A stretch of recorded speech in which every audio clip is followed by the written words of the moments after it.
ওমর রাদিয়াল্লাহু আনহুর কথা তো সবাই জানে। তিনি তো অস্ত্র নিয়ে যাচ্ছিলেন,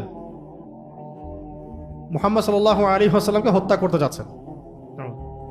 এদিকে নবী সাল্লাল্লাহু আলাইহি ওয়াসাল্লাম দোয়া করছেন ওমর রাদিয়াল্লাহু আনহুর জন্য, যে আল্লাহ ইসলামকে এই দুই ব্যক্তির একজনের মাধ্যমে তুমি শক্তিশালী করে দাও, ওমর ইবনুল খাত্তাব অথবা আবুল হাকাম ইবনে হিশাম, মানে আবু জাহেল। তো আল্লাহ পাক তাকে হেদায়েত দিলেন, তিনি ইসলাম কবুল করলেন। সাহসটা দেখেন, ইসলাম কবুল করার পরে তিনি প্রথমে গিয়েছেন আবু জাহেলের বাসায়। আবু জাহেলের বাসায় গিয়ে দরজা নক করে বলেছেন যে আমা আলিমতা আন্নী কদ আসলামত,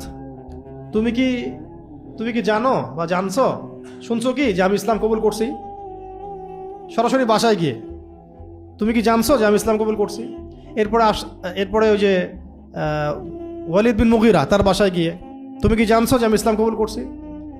একজন করে বাসায় গিয়ে তিনি বলতেছেন যে তোমরা কি জানছো যে আমি ইসলাম কবুল করছি?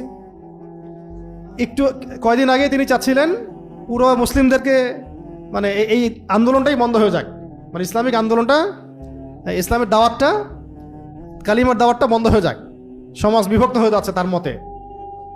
তিনি চাচ্ছিলেন মুহাম্মদ সাল্লাল্লাহু আলাইহি ওয়াসাল্লামকেই কি করে দেবেন, শেষ করে ফেলবেন। এখন ইসলাম কবুল করার পরে তিনি গিয়ে দরজা নক করে বলছেন যে তোমরা কি জানো যে আমি ইসলাম কবুল করেছি? এরপরে কাবা ঘরের সামনে গেলেন, কাবা ঘরের সামনে গিয়ে পুরো কুরাইশদেরকে জড়ো করে বললেন যে শোনো, তোমরা জেনে রাখো যে আমি ইসলাম কবুল করেছি, শাহিদতু আল্লা ইলাহা ইল্লাল্লাহ ওয়া আন্না মুহাম্মাদান আবদুহু ওয়া রাসূলুহু। এবার কুরাইশরা তাকে মারার জন্যে 8-10 জন ঝাঁপিয়ে পড়লো। তিনি একাই সবার সাথে লড়াই করতে লাগলেন, একটু ফাইট হলো ওখানে আর কি। তখন বনু আদি গোত্রের একজন মানুষ এসে বলল, এটা সেফ করলো, আর দুজনকে আলাদা করে দিল, হয় না, থাক দরকার নেই, আমাদের নিজেদের মধ্যে মারামারি কেন করছেন? তিনি এসে বললেন যে একজন মানুষের তো ধর্ম চেঞ্জ করার, গ্রহণ করার স্বাধীনতা আছে, তোমরা মারতেছো কেন? তো সবাই ঠান্ডা হয়ে গেল আর কি। তখন সবাই চলে যাওয়ার পরে তিনি ওমর রাদিয়াল্লাহু আনহুকে বলছেন যে আফালা কুনতা কাতামত, তুমি কি চুপ করে থাকতে পারতা না? ইসলাম কবুল করেছো ভালো কথা, হকটা জেনেছো ভালো কথা, তো চুপ করে থাকতে তো পারতা।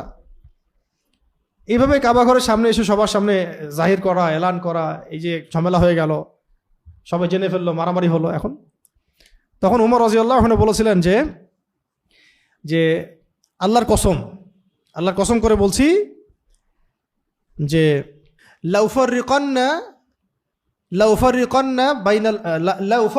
আল হাক্কা মিনাল বাতিল কামা ফাররাকাল্লাহু বাইনাল লাইলি ওয়ান নাহার।